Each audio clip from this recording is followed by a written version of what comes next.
Bonjour tout le monde, bienvenue à toutes et à tous à Zulfulawen à Aslamano. Tout d'abord, nous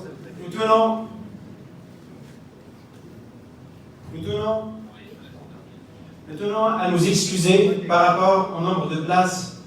Nous n'avons pas pu trouver de salle avec une plus grande capacité qui aurait dû permettre au plus grand nombre de personnes d'y assister, compte tenu de la reprise de l'activité et de la levée de certaines restrictions sanitaires. Deuxièmement, l'événement d'aujourd'hui est organisé par Solidarité démocratique, une jeune association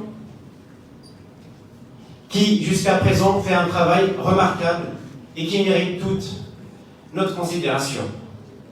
La rencontre d'aujourd'hui va se dérouler en deux étapes. Nous allons d'abord commencer par le meeting et ensuite nous passerons à une rencontre dédicace au cours des deux tomes 1 et 2. Passons maintenant à notre événement qui sera animé par un homme connu de tous, un homme qui a dédié sa vie au combat démocratique en Algérie et en Afrique du Nord. C'était l'un des acteurs majeurs d'avril 80, l'un des fondateurs de la Ligue algérienne des droits de l'homme, fondateur du RCD. Il était son président jusqu'en 2012. Auteur de plusieurs ouvrages. Escouti, Amirouche, une vie, deux morts, un testament. Algérie, l'échec recommencé. Algérie, l'heure de vérité.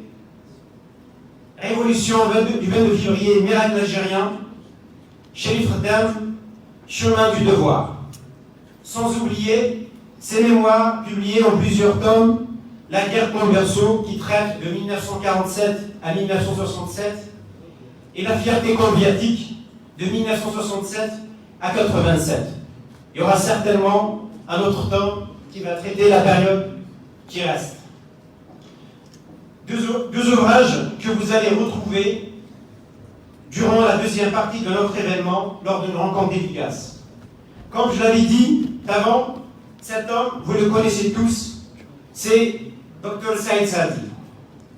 Sans trop tarder, je cède la parole au Dr Saïd Saadi pour entamer le thème « Pays en danger, quelles issues pour une impasse ».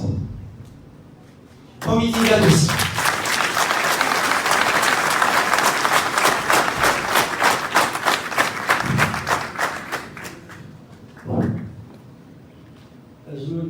Bonsoir à tous. Vous entendez? Ça va? Bienvenue et merci d'être présent dans ces moments particulièrement délicats pour notre pays. Chers amis, au vu des turbulences internes et régionales qui caractérisent l'actualité, on peut légitimement considérer que les abus et les drames quotidiens qui accablent le pays, et plus particulièrement la Kabylie, où les nuages qui s'accumulent sur nos frontières, nous condamnent à réagir au lieu d'agir. C'est précisément par en gestation.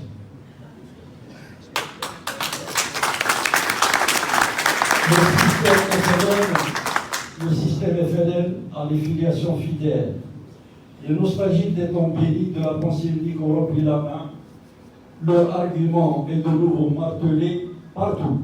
Le peuple algérien, nous dit-on, n'est pas mieux pour la démocratie. Et évidemment, il est inutile de tenter de faire entendre, puisqu'il n'y a pas le courage des yeux, la désinformation, l'obscurantisme scolaire et l'arbitraire judiciaire qui vont faire naître ou consolider la démocratie. Cette brève introduction est destinée à rappeler deux choses. Il n'y a plus aucune possibilité d'envisager la moindre évolution dans le cadre des institutions. Et en même temps, ce constat, si implacable soit-il, nous incite à ne pas céder aux impulsivités, aux visions caricaturales et autres conduites expéditives vers lesquelles tente de nous aspirer le pouvoir. Pendant cette intervention, nous essaierons de lever les confusions qui brûlent davantage la scène algérienne ces derniers mois pour appréhender du mieux possible l'état des lieux du pays. Nous décrirons ensuite les mécanismes mis en œuvre pour tenter de maintenir un improbable statu quo, les conséquences de ces errements et les moyens que l'on peut mettre en œuvre, les stratégies qu'il nous faut adopter et le contexte dans lequel nous devons inscrire nos réflexions feront l'objet de notre second développement.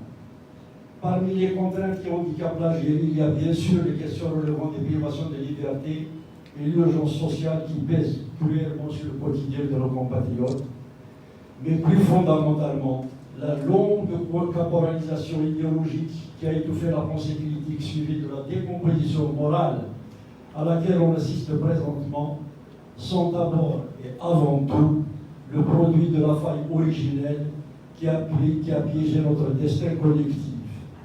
Le refus devenu incapacité de construire une nation fidèle à son histoire, conforme à ses réalités sociologiques et adaptée au monde moderne. Tous les autres drames, tous les autres travers, toutes les désillusions générées par les milliers de slogans du FLN sont la conséquence directe d'une imposture récurrente, la falsification du passé qui a conduit à la création d'une entité nationale qui n'inspire pas cette fierté partagée qui constitue la sève des grandes patries. C'est parce que la question nationale, fardée et mutilée, n'a jamais été sainement débattue qu'aucune solution n'a été donnée aux différentes crises qui ont secoué le pays depuis l'indépendance. Autant de violences qui nous placent désormais dans une impasse qui ne nous laisse plus d'autre choix que de regarder en face un délabrement général qui peut à tout instant dégénérer dans une implosion chaotique et une déflagration régionale. Je vous invite maintenant à suivre avec moi le déroulé de cette intervention. Nous allons voir quelle est la configuration actuelle du pouvoir avec les mécanismes nostalgiques et les incohérences qui le caractérisent. Nous verrons ensuite les facteurs de blocage historiques avant d'envisager les mises en perspective que nous devons essayer d'amorcer maintenant. Configuration actuelle du pouvoir. La nature militaire du régime est toujours patente, mais ses côtés et ses priorités ont sensiblement évolué ces 2 dernières années. Une mécanique nostalgique revient. Il apparaît clairement que le clan qui reprend la main joue la fermeture et la fermeté. Cette tentation a un référent, la période bourguigniste dont les nostalgiques se persuadent encore qu'elle fut la période face de l'Algérie indépendante. Ce n'est pas le lieu d'évaluer sereinement et rigoureusement l'impact du coup d'État commis par l'armée des frontières en 1962 sur le futur État national. Notons simplement que la propagande primaire, l'activisme tiers-mondiste, les encarades militaro-populistes avec leur nationalisme belliqueux, l'éducation réaffectée aux fondamentalistes après une courte phase de velléité d'aération rationnelle, l'économie calibrée par le but du bail, la paranoïa qui invoque en permanence les ennemis extérieurs et intérieurs à chaque fois qu'il faut faire face à ces turpitudes, et les répressions tout azimut sont de nouveau les grands marqueurs du pouvoir. Cette gestion autoritariste s'illustre particulièrement à travers une grossière instrumentalisation de la justice qui fait de l'emprisonnement arbitraire une norme judiciaire. Les pressions exercées sur les moyens de communication et les règlements de compte qui se déroulent dans la sphère économique ou, sous couvert de lutte contre la corruption bien réelle, on orchestre des procès à grand renfort de publicité contre les affidés du clan Bouteflika, tout en épargnant des prédateurs notoires, sont l'autre facette de la volonté de mettre sous cloche le pays. Et une fois de plus, une fois de trop, dirait-on, les erreurs commises ou suscitées en Kabylie ces dernières années sont manipulées pour appeler à l'union sacrée. Sur la scène internationale, les complaisances affichées à l'endroit des régimes autocratiques, voire des velléités de soutien affichées envers les putschs comme celui qui vient d'advenir au Mali, ou le silence sidéral qui a suivi le coup d'État des militaires soudanais participe d'une prétention à piloter la reconstitution d'un cartel de régime d'État militaro-policier sur le continent africain. Le même empressement vaut pour la sympathie exprimée envers les inclinations autoritaires qui se dessinent en Tunisie, où la diplomatie algérienne s'active à encourager son voisin de l'Est à relier l'héritage bourguibien, tant du point de vue sociétal que géopolitique, pour investir le panarabisme xénophobe, impliquer son armée dans le jeu politique et s'aligner sur les démocratures. Enfin, les divergences qui opposent Alger et le Caire sur la Libye ne suffisent plus à occulter des complicités, certes encore timides mais réelles, qui anime les dirigeants algériens et égyptiens, bien décidés à faire valoir la force au détriment du droit, le tableau du polythéisme est complet. La volonté de faire revivre les années 70 est une vraie obsession algérienne. En clair, le système FLN rêve des nouveaux murs de Berlin et des nouveaux fronts de refus. Si le constat ne souffre pas d'ambiguïté, sa réalisation appelle quelques remarques. Existe-t-il un Boumediene avec ce qui fit le cynisme et donc l'efficacité dictatoriale du personnage dans l'équipe dirigeante? Le militarisme peut-il encore longtemps être supporté de nos jours? La jeunesse algérienne peut-elle être captive de slogans emphatiques à l'époque d'Internet? Le panarabisme rencontre-t-il l'écho qui fut le sien au lendemain de la décolonisation? Sisi est-il Nasser? L'Égypte, si dépendante des États-Unis, peut-elle être un compagnon de route sûre pour Algérie sollicite ouvertement le protectorat de Moscou? Toutes ces questions prédéterminent les choix idéologiques et stratégiques aussi lourds que ceux qui inspirent la tentation autoritariste du pouvoir algérien d'aujourd'hui. Chacun y répondra selon ses convictions et aspirations, mais force est de constater que ces données élémentaires n'ont pas fait l'objet de grandes réflexions à Alger. On peut adopter toutes les stratégies à condition qu'elles soient mûrement élaborées et que l'on se donne les moyens de leur exécution. Mais réagir sur les coups de sang et engager les dossiers lourds et sensibles de son pays dans des voies inexplorées témoigne à tout le moins d'un manque de lucidité et de crédibilité politique. Et cette irritabilité des officiels qui ne parvient pas à imprimer dans les opinions publiques est l'une des grandes préoccupations qui taraudent les patriotes, les observateurs et les partenaires de l'Algérie, qui regardent ébahis des responsables qui ne savent pas nager, se jeter à l'eau sans même avoir pris le soin de regarder la météo. S'il y a bien une chose dans laquelle l'Algérie nouvelle, vous aurez deviné les guillemets, avec laquelle l'Algérie nouvelle s'est définitivement fâchée, c'est l'anticipation. Jusque-là, les militaires algériens réussissaient malgré tout à trouver des sous-traitants civils qui parvenaient à donner de leur feuille de route une exécution plus ou moins lisible.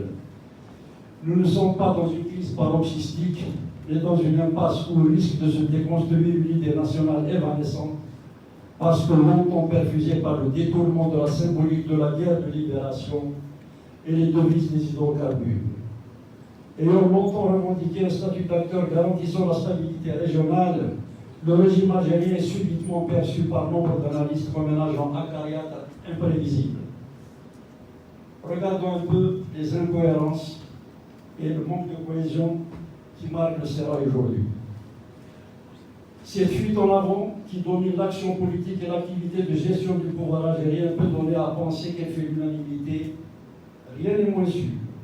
Si peu de voix s'élèvent pour dénoncer une dérive stratégique suicidaire quand il s'agit de l'exploitation de la tension régionale, du tabou de l'arabisation, de l'emprise du militaire sur la vie publique ou de la surenchère mémorielle, on peut relever des dissonances médiatiques d'apparence anecdotique, mais qui en fait renvoient à des affrontements claniques qui sont des signes de divergence portant sur des sujets de fond, impossibles à aborder dans les espaces de médiation institutionnelle. On a vu l'ancien Premier ministre, désormais en prison, exposer de notes au point lors de l'enterrement de son frère. Ses adversaires ont voulu assouver le rêve devant l'opinion publique pour signifier leur emprise sur l'exécutif. L'outrage fut déploré 48 heures après par des fonctionnaires instruits par les quelques responsables demeurés lucides et qui redoutaient de voir la chaîne administrative déraper dans des vengeances incontrôlables. Ambitionnant de noyer le récit du mouvement national dans l'islamo-conservatisme, la mouvance Bendicière Montpellier, cocktail paradoxal silonné, actionna un de ses activistes là pour jeter l'opprobre sur le Congrès national dans les valeurs et principes, imprégnèrent les 6 premiers mois de l'insurrection citoyenne de février 2019. Dépassant la dose prescrite, le jeune missionnaire accusa à Benalban de trahison. Là encore, le segment militariste qui veut bien octroyer à l'islamisme la mission de pare-feu contre les démocrates sans pour autant lui laisser la pellicule sur le cou, ordonna l'arrestation et la condamnation du nervi. On a aussi entendu récemment le président du Sénat reprendre sèchement la même mouvance islamiste qui recourt régulièrement à l'imposture historique pour présenter une guerre de libération qu'elle avait dénoncée en novembre 1954 comme une aventure menée par des sanguinaires. Pour autant, le même personnage ne tire aucune leçon concrète de cette manipulation symbolique et ne s'offusque pas du fait que l'école algérienne soit infestée par les programmes qui distillent à longueur d'année les contre-vérités historiques et la xénophobie qui façonnent les esprits de générations qui constitueront les bataillons de l'idéologie dont ils viennent de condamner l'outre-cuidance. Un responsable de l'un des principaux partis de l'Alliance parlementaire, qui ne cache pas son affiliation à l'Organisation des Frères musulmans, s'est publiquement réjoui de la victoire des insurgés talibans en Afghanistan, au moment même où le pouvoir algérien déclare toujours mener la guerre au terrorisme islamiste. Admirez la cohérence. On peut multiplier à l'envi des incohérences stratégiques et diplomatiques dans un régime devenu un amoncellement de castes où chacune joue sa propre partition et se pose en dépositaire exclusif de l'authenticité nationale. Comment le système algérien gère-t-il ces incohérences? Par l'improvisation et la gestion au jour le jour. On n'hésite plus à livrer l'enfance algérienne à la soumission islamiste par l'école, mais quand des fournées de jeunes aliénés manifestent leur adhésion à l'intégrisme qu'on leur a enseigné, on ponctionne une partie d'entre eux, on les enrôle dans l'armée et on leur ordonne de tirer sur leurs camarades montés au maquis. Oui, le manque d'anticipation et de cohérence sont des déterrantes dans les conceptions étatiques du régime algérien. Le refus d'appréhender les sujets qui fondent la nation peut prendre des allures de concours de zèle quand surviennent des phases de politique propices à la démagogie. C'est ce qui se passe actuellement à la faveur de la polémique née entre Alger et Paris. Des ministères dirigés par des conservateurs ou enrôlés par le courant éponyme décident d'interdire l'usage du français dans leur administration. Sans aller jusqu'à dénoncer ces ruades, d'autres membres du même exécutif ne partageant pas la vision arabo-islamiste refusent de laisser leur département en proie en nettoyage linguistique dont les premières victimes sont les usagers. Dans ce climat de défoulement, les excitations se déclinent dans toutes les pulsions et touchent tous les domaines. Un responsable de la santé de l'Est vient de décider d'ordonner à ses services de supprimer la langue française dans ses correspondances. Même les médecins sont sommés de rédiger l'ordonnance en arabe. Deux jeunes parents du dit responsable se seraient vu refuser leur visa par les autorités consulaires françaises. D'aucuns n'ont pas hésité à établir la relation entre les deux événements. Le fait est que le ministère de la Santé, qui n'approuve pas la décision de son directeur de wilaya, n'a pas osé rappeler à l'ordre un subordonné qui a pris une décision qui non seulement ne relève pas de ses prérogatives, mais peut mettre en danger la vie d'autrui. Les tabous sont plus forts que la Constitution. Pourquoi? C'est bien connu. Quand la surenchère s'impose dans les démarches du pouvoir, il arrive toujours un moment où le dirigeant se fait déborder par ses ouailles. En Algérie, et dans cette séquence où, faute de légitimité et de crédibilité, le pouvoir devenu otage de ces caricatures et des démagogies du système, n'a plus d'autre choix que de suivre les pulsions de la lutte. La franchise nationaliste est confisquée par l'arabo-islamiste, et cela change tout quand il faut apprécier la légitimité de la parole. Ce qui fait que sur certains dossiers, le dirigeant moderniste est condamné à se soumettre à la vulgate populiste s'il ne veut pas être donné en pâture à l'opinion conditionnée par l'éducation, la mosquée, les médias et la justice, à admettre comme un message sacré la donne arabo-islamiste. C'est pour satisfaire les appétences populistes que l'article constitutionnel garantissant la liberté de conscience fut supprimé lors du référendum constitutionnel du 1er novembre 2020 dans les différences quasi générales. À quand remonte et de quoi sont le nom de cet tabou? Voyons les facteurs qui bloquent le destin historique du pays. 1. Mutisme mémoriel. la falsification de l'histoire ancienne et contemporaine est un outil essentiel du conditionnement de la construction de la conscience algérienne. Commençons par l'opération la plus récente.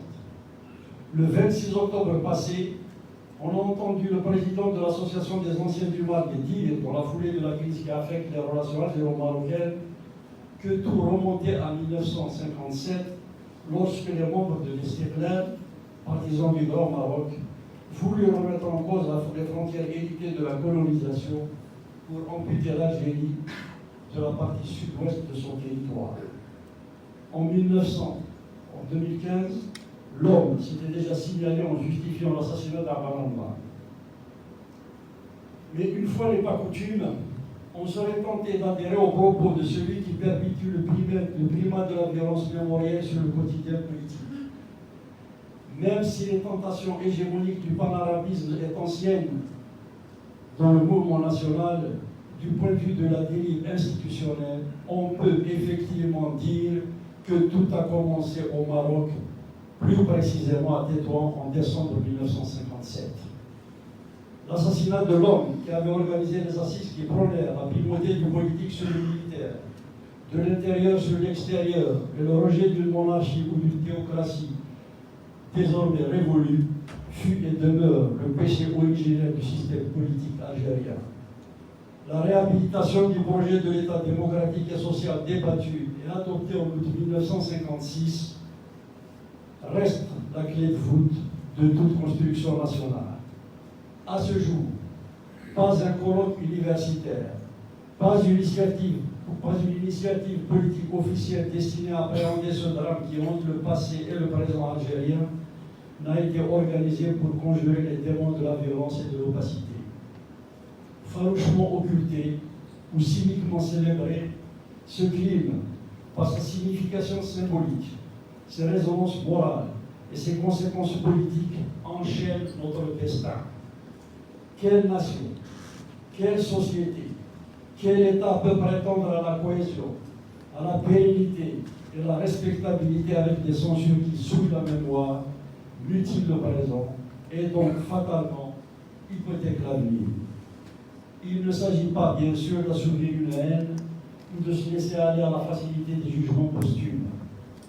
Comme pour celle de toutes les communautés qui ont conquis leur liberté par des voies révolutionnaires, l'histoire du peuple algérien est jalonnée de séquences lumineuses et de pages sombres.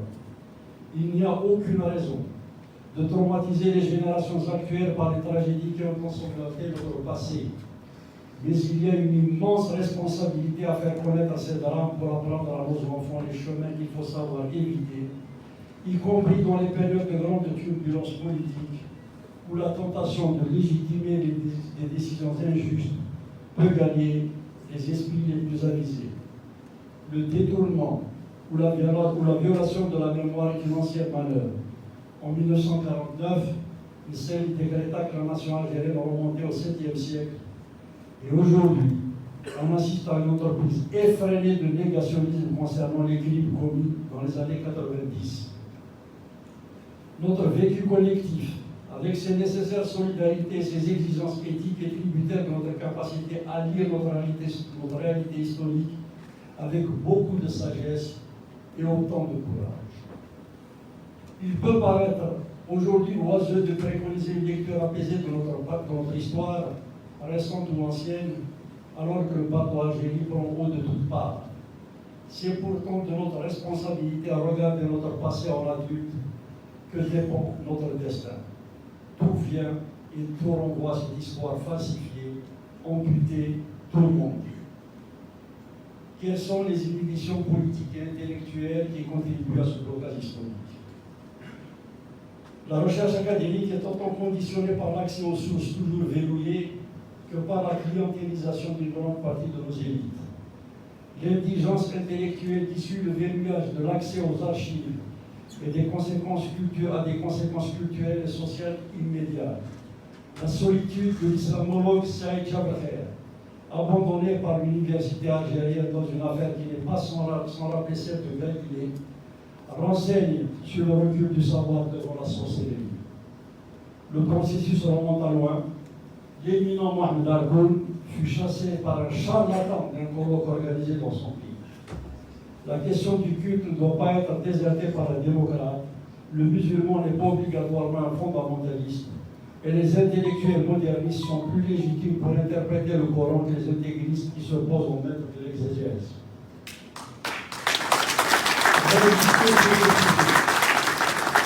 Résister sur ce sujet est important d'un point de vue individuel et collectif. Faute de quoi, la censure de la violence politique et la violence politique achèveront de brider les esprits, ce qui biaisera le débat et reléguera la conviction des citoyens éclairés au rang de confidence inavouable, alors même que sa position est partagée par une grande majorité d'Algériens.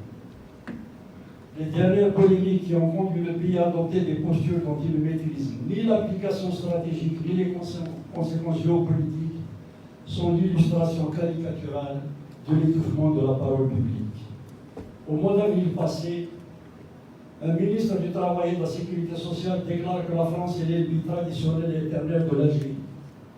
On ne sait toujours pas si cette sortie est une commande d'un clan particulier qui veut piéger la présidence de la République, qui disait vouloir décrisper les relations entre Paris et Alger, ou si l'instruction émanait de centres de décision lourds qui ont pour philosophie de toujours attiser le foyer du péril étranger afin d'empêcher en interne l'installation d'un débat citoyen qui, à terme, introduira fatalement des questions qui fâchent.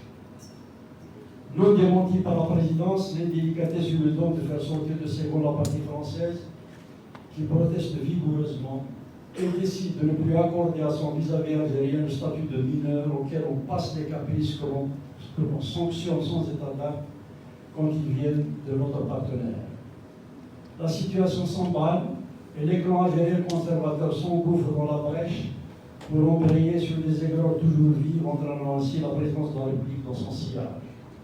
La situation est pour le moins paradoxale.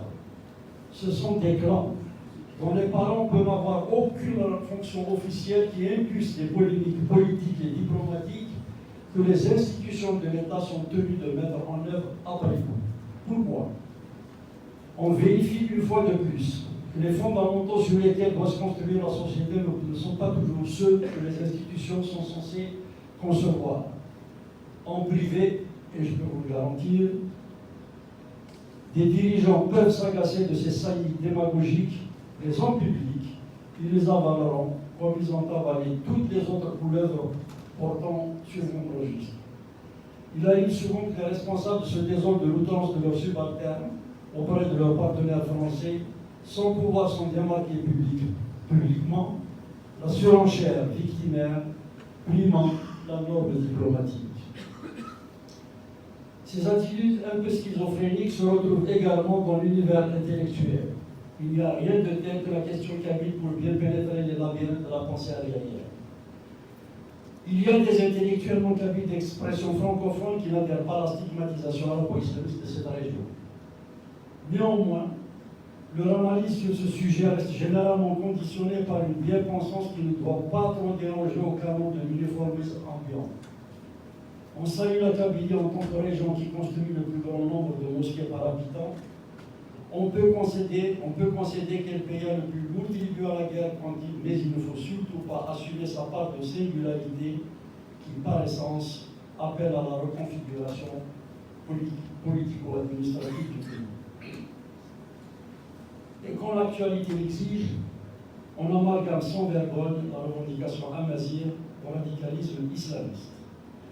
Cette frigidité, dont ne parviennent pas à s'émanciper le nombre de progressistes arabophones, on dit long sur la crainte d'assumer une mise en perspective de la nation qui reflète le pays vécu. La Kabylie n'a pas à ressembler aux autres régions d'Algérie. Pas plus que le Mzab, la Saoura ou le Warseni sont à se fondre dans le moule de nationalisme algérien abstrait, mais toujours décliné aux couleurs arabo-islamistes quand il faut lui donner consistance.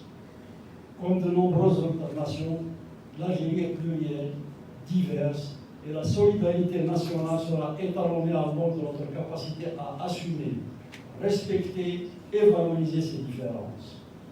De leur côté, des intellectuels kabyles, dont l'audace et la pertinence intellectuelle firent de leur région un espace de débat et de production autonome, qui inspirèrent en grande partie la réflexion démocratique nationale, se réfugient depuis quelques années dans un attendisme qui fait le lit d'un populisme sur lequel surfe le pouvoir pour domestiquer une dynamique citoyenne qui le défie depuis avril 80. Leur silence devant des abus politiques et des dérapages éthiques commis par des acteurs de la région sont des signes connexes d'une régression morale et intellectuelle qui a annoncé la manipulation criminelle de l'armée FIRFM. Comme ce que l'on observe chez les officiels à propos des outrances panarabistes, ces dérives sont l'objet de condamnations confidentielles qui ne dépassent pas les cercles d'initiés. Verrou de l'impasse démocratique, la crise de la parole libre est une maladie qui affecte l'Algérie, nation, État et société. Quels sont les agrégats politiques qui obstruent le cheminement historique du pays? Ces quelques éléments d'analyse nous conduisent à un certain nombre de déductions importantes pour formuler les esquisses de propositions alternatives durables à l'impasse algérienne. Nous venons de voir que le marasme étant profond et général, les solutions ne peuvent pas venir d'un parti, la question de l'heure n'étant pas d'appliquer un programme, mais de définir la manière avec laquelle nous voulons faire société. Contraint de compenser son déficit de légitimité par l'arbitraire, le pouvoir actuel, fragilisé par ses dissensions internes, on arrive à confondre puissance et force vitale. C'est un ami présent dans la salle, que je salue, qui m'a fait cette remarque. Ce qui le conduit à choisir la répression à l'intérieur et à privilégier la provocation à l'extérieur. La puissance d'un État est conférée par sa production de richesses, son rayonnement culturel, l'indépendance de sa justice, la crédibilité et la sagesse de ses options géostratégiques. Faute de satisfaire à ces exigences élémentaires, Alger revient au classique du bourguignonisme qu'on dit à périr la demeure. Au plan interne, on relance la rengaine du cheval de droit dans la Kabylie et les talents privilégiés. Le régime s'est choisi ses opposants en mettant en tête de gondole deux organisations qui déclarent terroristes pour justifier sa répression tout azimut. La posture de citadelle assiégée vient compléter sa défense en lui permettant de recourir aux traditionnelles polémiques avec le Maroc et ou la France. Le procédé usé jusqu'à l'accord ne convainc personne, mais qu'importe. L'essentiel n'est pas de projeter un destin, mais de gérer au jour le jour l'agonie d'un système qui n'a d'autre objectif que de se survivre à lui-même. Aujourd'hui, et quelle que soit leur maladresse diplomatique ou leur manœuvre politicienne, parce qu'elles existent, nos ennemis ne sont ni le Maroc ni la France. Notre ennemi, c'est le népotisme bureaucratique qui pousse nos cadres à l'exil, dévitalisant ainsi nos administrations. Plus de 16 000 praticiens travaillent dans la région de l'Île-de-France, alors qu'ils ne demandaient qu'à exercer leur métier dans des conditions où la méritocratie organise les carrières professionnelles. Notre ennemi, c'est une école au rabais dont les dirigeants ont protégé leur progéniture, qui jette chaque semaine des centaines de nos enfants dans la mer, d'où beaucoup ne sortiront pas vivants. Notre ennemi, c'est un système qui a fait de notre terre un terrain vague où 1 million d'hectares irrigables sont toujours en jachère.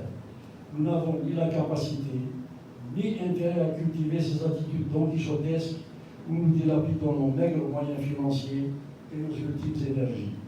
Cette fuite en avant nous mène droit dans l'île.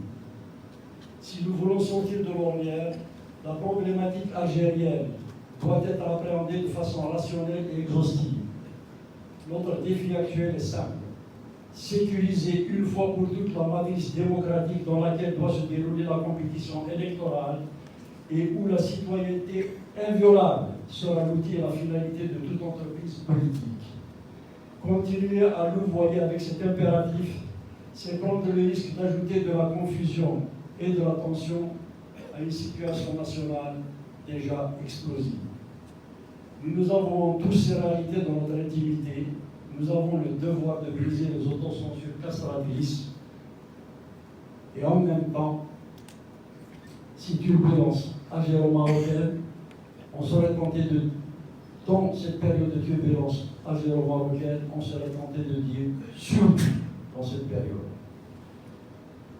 Ces animosités récurrentes sont le fait de deux pôles conservateurs bien connus qui prennent en otage les projections modernistes dans les deux pays. Le Marsin d'un côté et la FLN de l'autre sont les promoteurs d'une stratégie de l'adversité qui est le pack de survie des deux sectes. Le drame qui vient de coûter la vie à 3 commerçants algériens dans le Sahara occidental et risque hélas de ne pas être le dernier, et sans préjuger des résultats des diverses investigations en cours, on peut d'ores et déjà relever que cette attaque était largement évitable. 2 camions civils stationnés en plein désert pouvaient être approchés avant bombardement, ou en tout cas faire l'objet de tirs de semonce. La survenue d'incidents frontaliers, voire de provocation de situations conflictuelles, sont de vieilles manœuvres dans cette zone. Les factions conservatrices marocaines et algériennes, heureusement peu suivies par leurs opinions respectives, revendiquent un nationalisme chauvin et sont adossées au segment sécuritaire de leurs pouvoirs respectifs. Cela les conduit à faire des choix stratégiques qui privilégient le bellicisme, créant ainsi un climat de suspicion qui interdit le débat libre favorable à l'échange, la recherche de compromis, avec en finalité la construction de solidarités régionales innovantes qui induiraient nécessairement des réformes profondes dans les ordres politiques en place. Ces postures, qui obéissent à des considérations de pouvoir, sont également l'expression de sollicitations étrangères qui refusent de voir l'émergence d'un espace nord-africain démocratique. Les accords d'Abraham, qui fige le Maroc dans un camp bien déterminé, engendre une réaction d'Alger qui en appelle un regroupement autour des démocratures russes et turques. Après les affrontements d'Amgala qui opposèrent les armées algériennes et marocaines en 1976, les Algériens de premier plan, comme Fahad Abbas et Bédouce Ben Khada, alertèrent déjà sur les risques de voir notre région servir de terrain d'extension à la guerre froide par procuration. L'enlisement du dossier du Sahara occidental qui dure depuis bientôt un demi-siècle est l'illustration achevée des interférences extérieures qui parasitent et paralysent les perspectives de remembrement structurant de l'Afrique du Nord. Un projet régional fédéraliste intégrateur apporterait une solution naturelle à cette question. L'abcès de fixation sahraoui a un impact évident de grandes puissances. Elles tendent leur zone d'influence chez nous pour protéger leurs intérêts sécuritaires et économiques. Morceler le marché nord-africain est plus vulnérable, mise sous tension permanente. La région est soumise à une course aux armements dispendieux. Le manque de moyens financiers alloués aux militaires provoque un sous-développement sociétal et culturel générateur de régression endémique. Les élites algériennes et marocaines ont le droit et le devoir de rejeter cet asservissement qui nous affecte au rang de spectateurs, voire de complices de notre déchéance historique. Qu'est-ce que ces éclairages supposent comme décision? Envisageons maintenant des projections multiformes dans lesquelles on peut concevoir un futur prévisible. Le diagnostic est largement partagé. La solution à l'impasse algérienne est nécessairement multifactorielle. À ce titre, son dépassement comme son aggravation aura des répercussions positives ou négatives sur l'ensemble de la région nord-africaine. Examinons quelques-uns des dossiers qui en constituent les urgences les plus saillantes. 1. La Kabylie. Cette région est à la fois la source d'où ont souvent émané les initiatives porteuses d'espoir démocratique et le lieu où le pouvoir a régulièrement posé ses pièges quand il se trouvait en situation d'échec ou confronté à des divisions. Cela veut dire que pour le meilleur comme pour le pire, une partie de l'avenir national se joue à travers le sort qui sera réservé aux luttes qui sont engagées en Kabylie. La prise de décision consensuelle ancrée dans la société, la proximité avec la capitale et une forte représentation dans la diaspora confèrent aux revendications kabyles un écho que peu de contestations vécues dans d'autres contrées du pays peuvent rencontrer. Pour restaurer une dynamique citoyenne féconde, 2 conditions doivent être réunies. Les élites démocrates arabophores ne peuvent plus continuer à ignorer ou minimiser les adaptations institutionnelles sur lesquelles doivent déboucher les combats menés par les Kabyles depuis l'indépendance et même avant. Si les tentatives de banalisation de ces luttes ne sont pas toujours des réactions malveillantes, elles n'en cachent pas moins des frilosités handicapantes face à des revendications dont, au fond, on redoute le sens et les applications. Non, la Kabylie ne subit pas les mêmes affres que les autres régions d'Algérie. Toutes les régions d'Algérie n'ont pas vu 128 de leurs jeunes exécutés par balles explosives lors de manifestations pacifiques. Toutes les régions d'Algérie ne sont pas interdites par principe d'accueillir un centre culturel français alors qu'ils sont tous dans des localités où la demande est nettement moindre. Toutes les régions d'Algérie ne sont pas sommées d'afficher leur brevet patriotisme à chaque fois qu'un problème surgit dans le pays, etc. Nier la singularité kabyle, c'est refuser à l'Algérie de se connaître et de se construire dans sa pluralité. Les expériences nécessairement particulières de chaque contrée n'étant plus des risques qu'il faut détecter pour les neutraliser, peuvent être des sources d'inspiration et des émulations synergiques favorables à l'innovation s'y pousse. Cependant, cette mutation intellectuelle ne produira ses meilleurs effets que si elle est simultanément accompagnée d'un ressaisissement éthique et politique en Kabylie, où l'impatience, le poids des pressions incessantes du pouvoir ont engendré une régression marquée par la démission des voix et des instances les plus aptes à pérenniser ce qu'on peut appeler l'esprit de l'année 80. Approche qui a lié la réappropriation identitaire au combat des libertés démocratiques.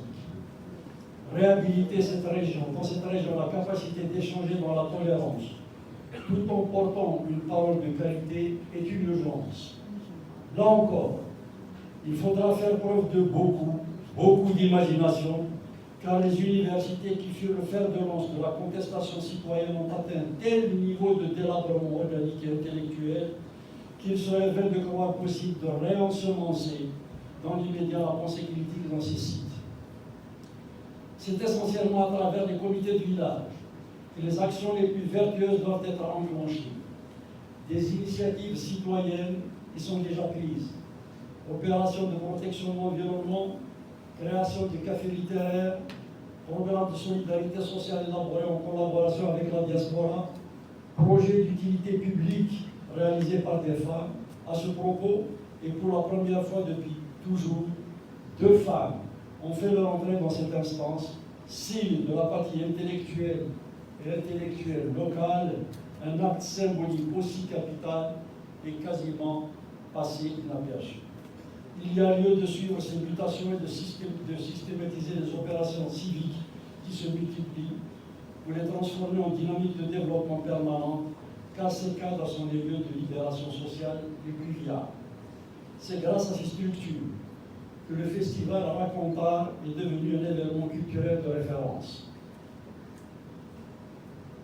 Évidemment, une telle démarche demande de la persévérance dans les efforts et de la pertinence dans la conception des idées, toutes choses qui sont le contraire de la caricature et des raccourcis qui perturbent encore trop d'agglomérations. Voyons maintenant ce qu'il en est de la nation. Le défi algérien de repenser la nation. Nos aînés ont accompli un travail titanesque, pris dans la tourmente d'une colonisation de peuplement qui avait tout balayé, tout bouleversé. Ils avaient avancé et procédé comme ils le pouvaient. Oser la rupture avec un ordre politique au sommet de cette puissance était déjà une gageure. Ils l'ont fait. Et il était difficile d'exiger plus. Pour les premiers résistants, s'émanciper de la tutelle du dominant revenait nécessairement à reproduire ce qu'il avait construit. Le complexe du colonisé a fait que l'architecture étatique de l'Algérie nationaliste est une pâle copie de l'âge français. Et compte tenu de la faiblesse de la ressource humaine et de la détresse sociale dans laquelle vivaient les autochtones, le mimétisme politico-administratif était difficilement évitable. Ce malentendu est à l'origine de nos maux actuels. Les concepts symboliques, sociologiques ou idéologiques sur lesquels repose la nation algérienne sont factices. L'Algérie est une mixture de léninisme, de jacobinisme et de fondamentalisme arabo-islamiste et de harvardien, triptyque qui a stérilisé un territoire promis à toutes les ambitions. C'est aux générations d'après-guerre de reposer les cadres de représentation et les instruments de gestion répondant aux aspirations de leurs compatriotes. Faute d'offres nationales adaptées, crédibles, opérationnelles et légitimes, toutes les tentatives de changement se sont avérées vaines assurer une promotion stable et durable dans le pays. Qu'elle soit interne au système ou qu'elle lui soit externe, les remises en cause ont inventé les unes après les autres car elles ne répondaient pas à la problématique posée.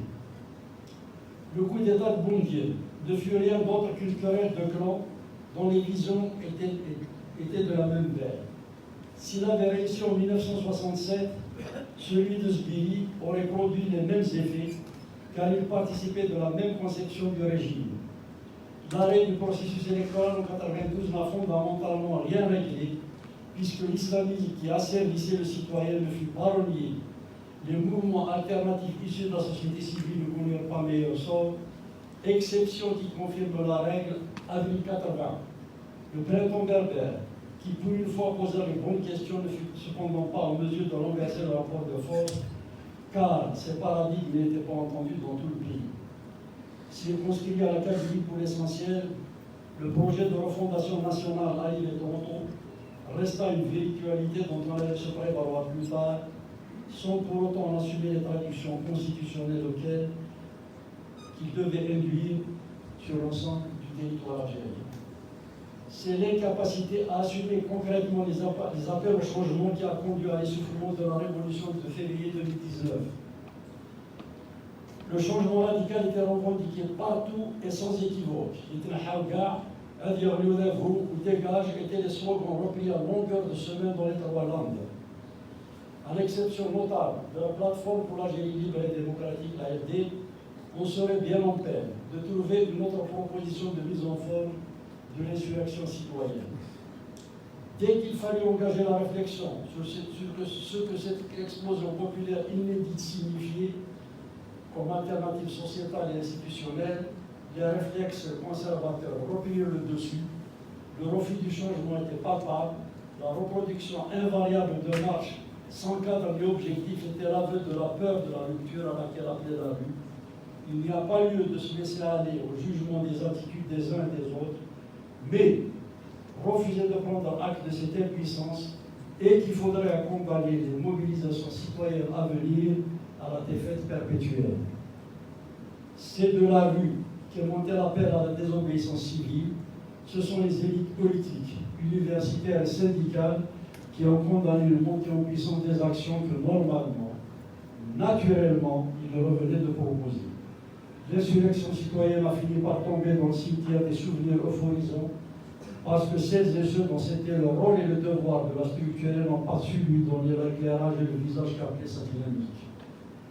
Il restera de ce formidable élan bellico dont nul ne peut dire quand et sous quelle forme il peut rejaillir. J'ai été invité avant-hier au Collège de France pour assister à la leçon inaugurale donnée par le professeur Riyad Ben Achour, grande figure de l'université tunisienne et artisan de la mise en forme institutionnelle de la révolution du 10 janvier. On ne peut que partager son analyse. Les pays du Sud, et plus généralement ceux où la religion musulmane est dominante, sont le lieu de mouvements de fond qui sont en fait l'expression de profondes aspirations populaires à la dignité et la liberté. Dans ces pays, le sécularisme peine à s'installer car les sociétés furent longtemps soumises à des dirigeants qui d'ailleurs n'hésitent pas à prendre des libertés avec le dogme quand cela les arrange, firent de la croyance un mode de gouvernance. À ce jour, aucune étude sérieuse n'a été menée chez nous pour comprendre les raisons des délitements d'un mouvement populaire inédit que beaucoup refusent de voir. Tous les pays de la région ne sont heureusement pas frappés de la nécessité. Je reviens de Tunisie, où j'ai trouvé un pays littéralement coupé en deux à la suite de la décision du chef de l'État de suspendre la Constitution sans pour autant ouvrir des perspectives claires à la nation. Les élites, que par ailleurs certaines accusent de renoncement, sont dans l'arène. Sitôt passé le séisme de l'élection présidentielle de 2019 qui a vu deux populistes se disputer la présidence de la République au deuxième tour du scrutin, des réflexions ont fleuri partout pour analyser les causes de cette infortune politique et prévoir les conséquences à court ou long terme du phénomène populiste. Voici ce que l'on peut dire sous la plume d'Ahmed Erbissi dans un ouvrage collectif rédigé par 4 éminentes personnalités, je cite. En fait, les modernistes tunisiens ont perdu la bataille des idées. Ils ont renoncé à défendre le sécularisme, les libertés individuelles, l'égalité entre genres et le progrès social. Il leur arrive, il est vrai, de se prévaloir de ces valeurs sûres du modernisme tunisien, mais sans pour y insister, à demi-mot, de manière routinière, avec le sentiment du devoir accompli.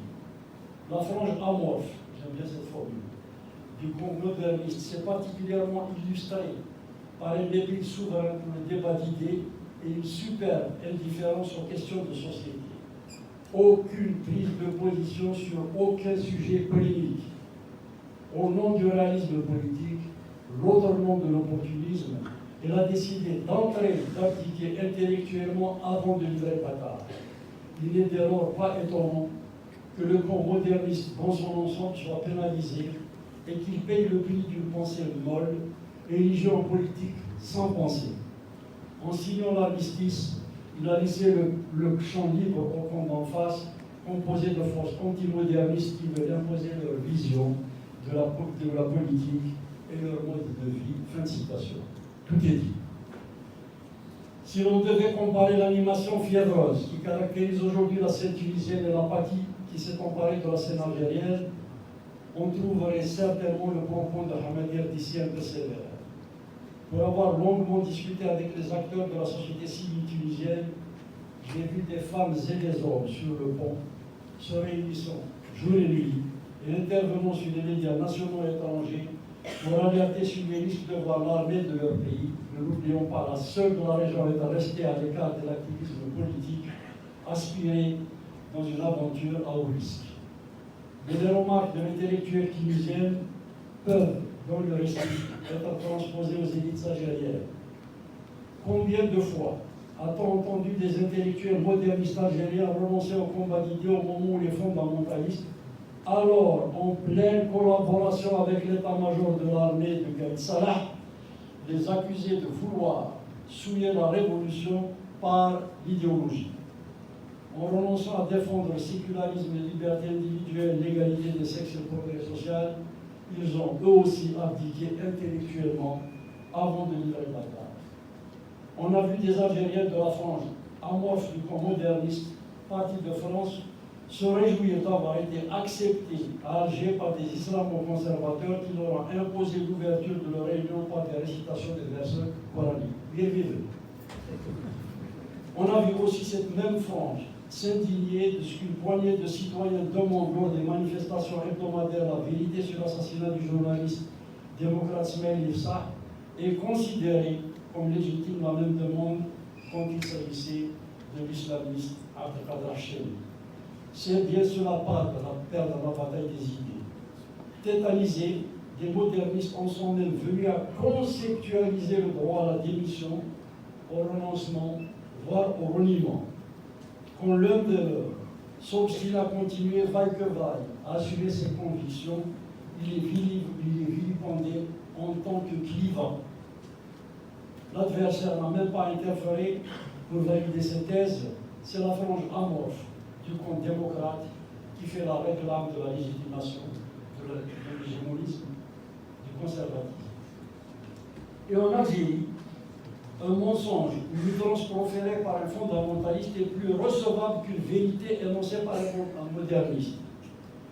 Même si la fable d'un 1er novembre 1954, initiée par Léon Lehman, n'est pas encore définitivement imposée, ses promoteurs n'hésitent pas à marteler encore et toujours une supercherie qui ne désespère pas de transformer un jour en réalité historique. En revanche, le moderniste qui dit que la proclamation annonçant le déclenchement de la lutte armée de 1954 fut écrite en français, ce qui est une vérité, est aussitôt cloué au pilon. Cela s'appelle le complexe du vaincu. Continuer à dissimuler les référents qui doivent structurer la nation, ou concéder que l'arabo-islamisme est l'oxygène de la légitimité nationale, revient à abdiquer avant d'avoir livré bataille. L'histoire algérienne n'est pas réductible à l'arabe ou à l'islam. La majorité qui est désormais formellement admise doit connaître une prise en charge efficace avec des moyens aussi massifs que ceux qui ont été débloqués pour mener une arabisation à la USAID. La déshérence dans laquelle se trouve l'Académie Amazigh des années après sa création dans l'unité compte sort que le pouvoir compte réserver à ce chantier. La langue française ne doit plus être assimilée à une cicatrice honteuse. Les plus audacieux des modernistes se plaisent à s'habiliter derrière la citation de Kate-Biessi qui décrit ce patrimoine comme un butin de guerre. Porter cette parole dans des phases de sectarisme idéologique aigu et téméraire, cette réaction ne suffit plus, car il dit implicitement que cet acquis doit être subi comme une séquelle. Nous devons, au nom de la vérité historique et des impératifs de notre développement, des soucis et surtout par respect envers nous-mêmes, car nous admettons tous cette évidence en privé, dire que la langue française est un élément constitutif et structurant de notre destin. Les éléments culturels qui ont sédimenté dans notre terre sont généralement arrivés avec des conflits qui ont infligé de douloureuses épreuves et la langue arabe n'échappe pas à la règle. Kate-Biessi m'a prononcé une parole bien plus pénétrante que la citation évoquée ci-dessus. Le français m'a permis de revenir à moi-même, avait-il dit.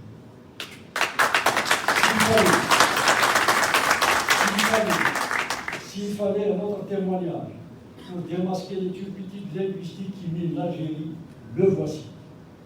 Il nous vient de feu le président Boudiaf, qui n'était pourtant pas connu pour avoir été dans sa jeunesse un grand défenseur des spécificités communautaires. Mais l'homme pragmatique savait s'affranchir des dogmes et des tabous. Un jour, je lui faisais remarquer devant témoin qu'à côté de l'arabité et l'islamité, l'équation algérienne avait désormais intégré la dimension amazigh. Il n'y aurait pas de mouvement national. Il me répondit ceci. Rêve d'hypocrisie, et que fais-tu de la francilité? Depuis quand as-tu vu une chaise stable avec un wabi? 750 du militant qui avait allumé la mèche du 1er novembre 1954. Malgré des ressacs conjoncturels, les Tunisiens avancent plus facilement que nous, car sans avoir tout purgé, Bourguiba a clairement assumé les grands critères qui charpentent la nation. Question nationale, encore et toujours. La même exigence de vérité s'impose à nous au sujet de la période ottomane. S'il est vrai que la séquestration des terres ne fut pas la règle, l'autochtone se vit interdire dans son pays l'accès à toutes les fonctions régalières pendant les 3 siècles que dura la Régence. L'Ojak, c'est-à-dire les Turcs, recrutait ses officiers parmi des Anatoliens, des Bosniaques ou des Albanais convertis, mais jamais des Algériens. Dire que la course à laquelle s'adonnaient les Turcs mérite de figurer dans les annales de la marine nationale est au minimum excessif. Débattre de cette période nous permettra de mieux cerner les faits et événements primordiaux sur lesquels nous pouvons construire la nation algérienne. Si nous évitons, différons ou nions ces impératifs, les batailles que nous mènerons, des plus obscures aux plus emblématiques, sont vouées à connaître le même sort que celles que nous avons engagées jusque-là. Savoir dans quelle nation nous voulons vivre, dire comment nous voulons faire société est préalable à tous les combats de l'heure. Les dernières polémiques opposant Alger et Paris rappellent combien la nation officielle est fragile. Faire dépendre la dignité nationale de la vie d'un tiers revient à reconnaître sa propre vacuité spirituelle et métaphysique. Faire fonctionner l'État selon les susceptibilités conjoncturelles revient à admettre que le devenir du pays est tributaire du seul mérite que celui qui est toujours considéré comme le maître consent à vous octroyer. En ce moment précis, l'Algérie officielle se comporte comme un adolescent déçu de ne pas avoir été récompensé par son tuteur. En quoi les dires de chefs d'État étrangers, inspirés au moins au parti par des considérations électorales, doivent-ils dicter le choix sécuritaire, diplomatique et économique du pays?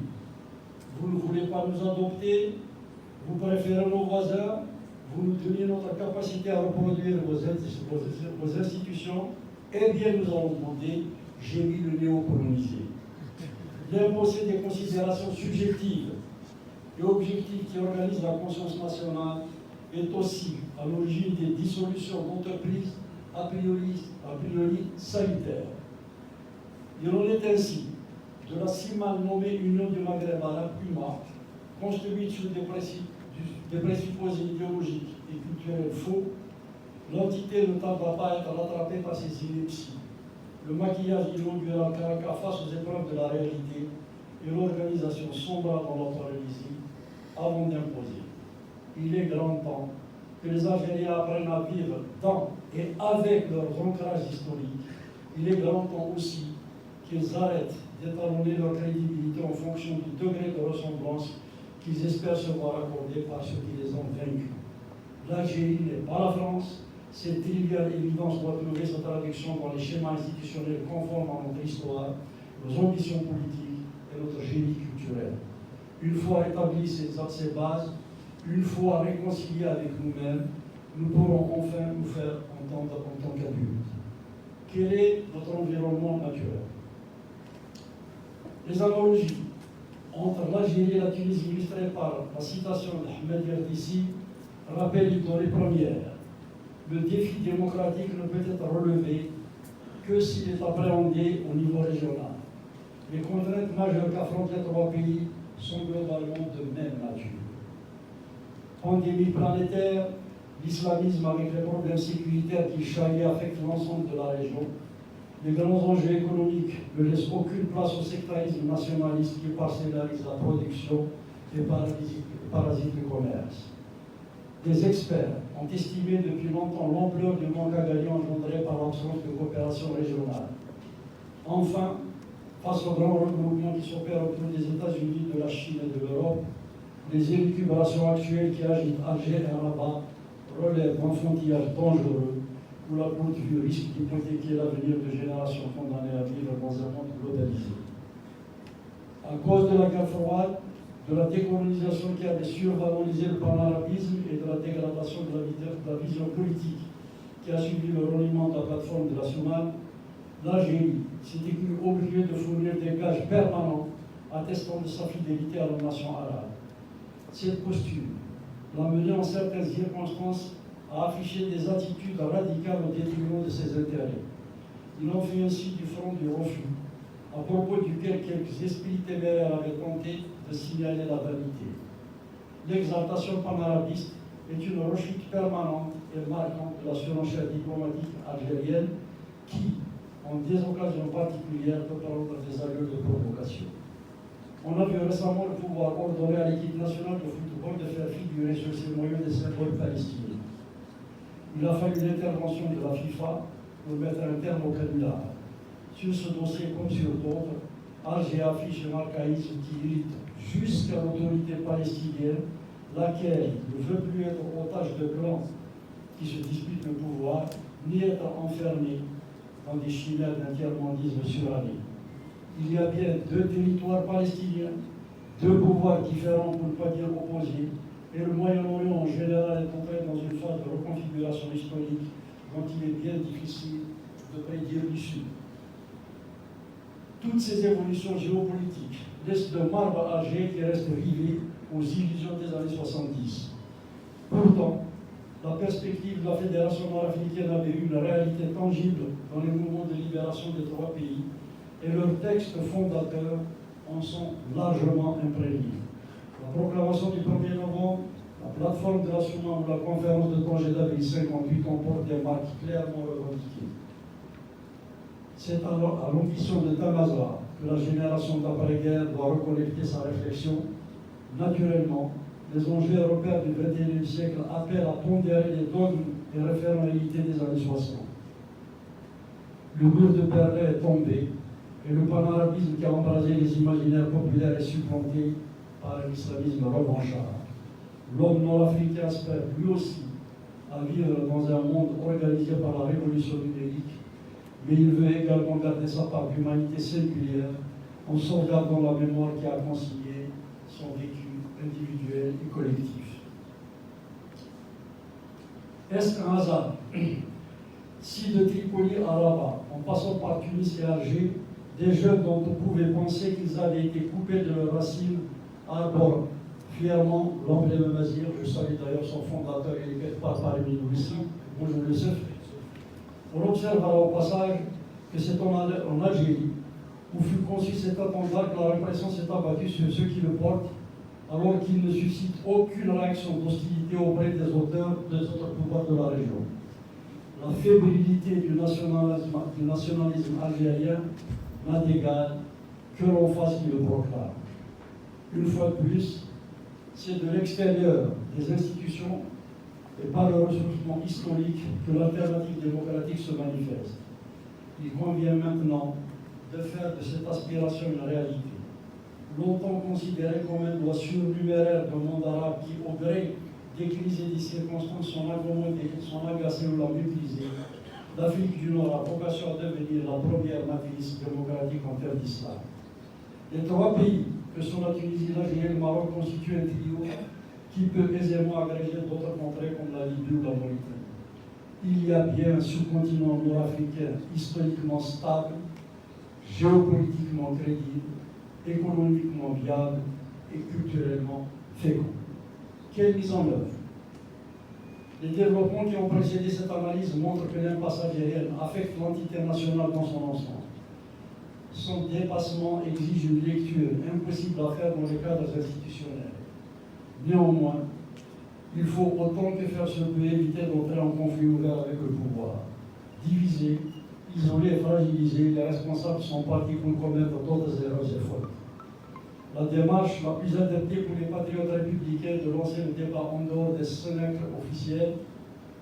Il s'agit de conduire de la raison pour envelopper les dirigeants dans une logique de construction dans laquelle, pour diverses raisons, ils ne veulent pas et ne peuvent pas s'engager.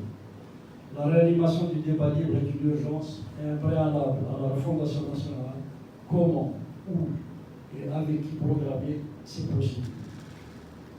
Nous devons identifier nos forces. Il y a lieu d'identifier les énergies et les compétences démocratiques actives et décomplexées pour les connecter les unes aux autres. Ce potentiel humain existe. Il est bien plus consistant que ce que laissent deviner les joutes des réseaux sociaux ou les déclarations convenues des rencontres académiques. Le handicap majeur des démocrates est leur éparpillement.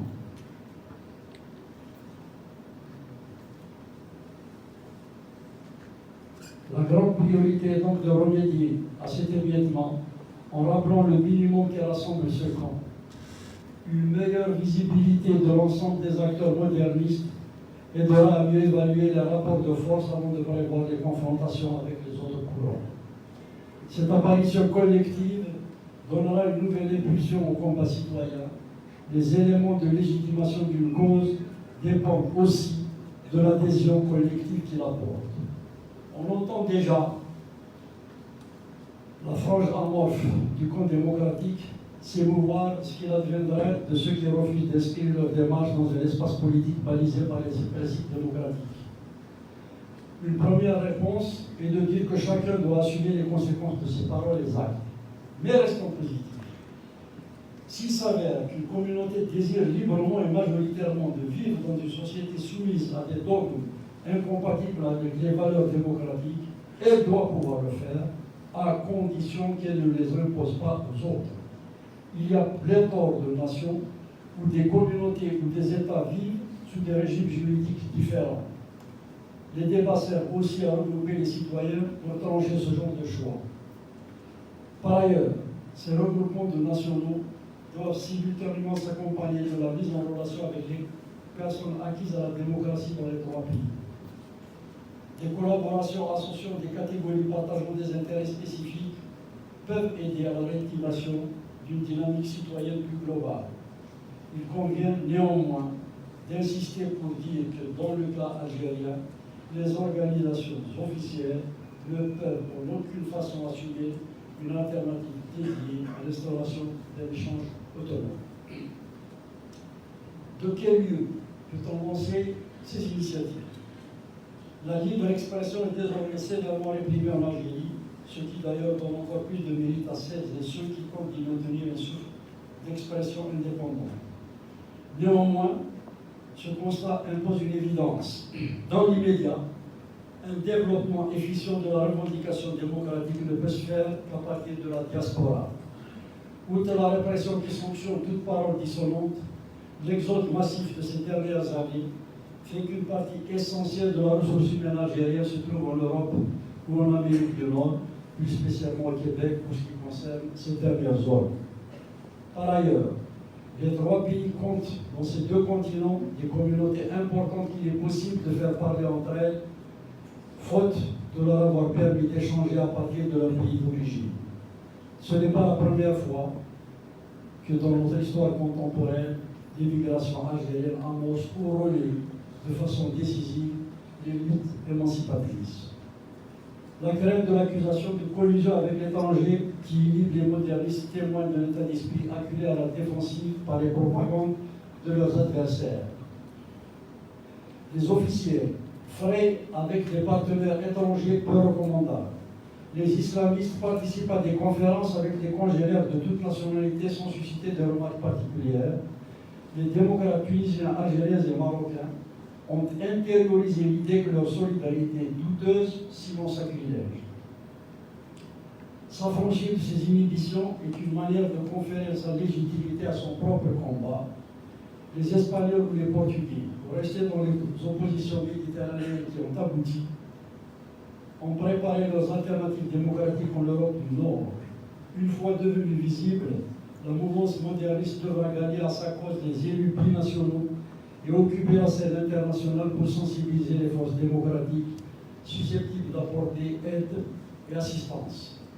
J'ai participé il y a quelques semaines à une rencontre informelle de personnalités partageant les valeurs démocratiques.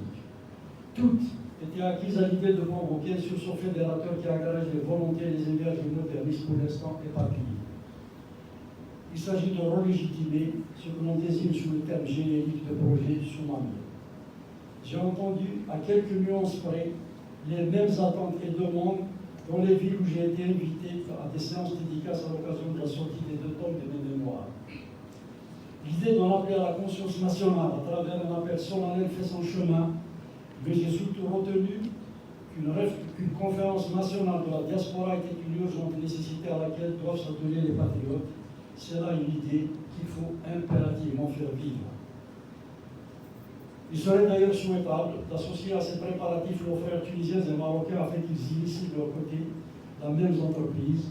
Le but de ces 3 dynamiques étant d'installer à terme une forme de débat pour l'intégration démocratique de l'Afrique du Nord. De quels moyens disposons-nous? Nulle cause ne peut aboutir si elle ne se dote pas de rapports médiatiques à même d'informer le citoyen et de servir d'espace de discussion et de réflexion à ses adhérents. Une plateforme dédiée à la libre parole ouverte aux citoyens de 3 pays verra le jour dans les prochaines semaines. La ligne éditoriale intègre 3 valeurs fondamentales que sont l'adhésion à une perspective nord-africaine adossée à son futur Amazigh, sur lequel ont sédimenté d'autres rapports qu'il nous faut assumer loyalement et sereinement, la défense des principes démocratiques universels et le rejet de la violence, quelle qu'en soit la nature. Une fois ces principes adoptés, tous les avis, toutes les idées pourront s'exprimer dans cet organe.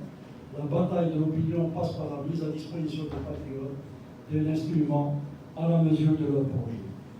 Ce média doit aussi servir de lieu d'information et de condamnation des abus de pouvoir, quels qu'en soient les auteurs. L'acuité de la question des droits de l'homme dans les 3 pays n'échappe à personne. Susciter des solidarités nationales et internationales envers les prisonniers ou les structures associatives victimes d'arbitraire est un devoir que la plateforme devra garantir en toutes circonstances. Mais la seule véritable façon de faire avancer une cause, c'est l'organisation. Et évidemment, en la matière, il faut faire preuve d'innovation parce qu'il s'agit ni de caporaliser les gens dans le cadre d'un parti, ni d'essayer d'orienter leurs convictions intimes. L'idée, c'est de trouver des mécanismes souples pour mobiliser la citoyenneté sans nécessairement amener les uns et les autres à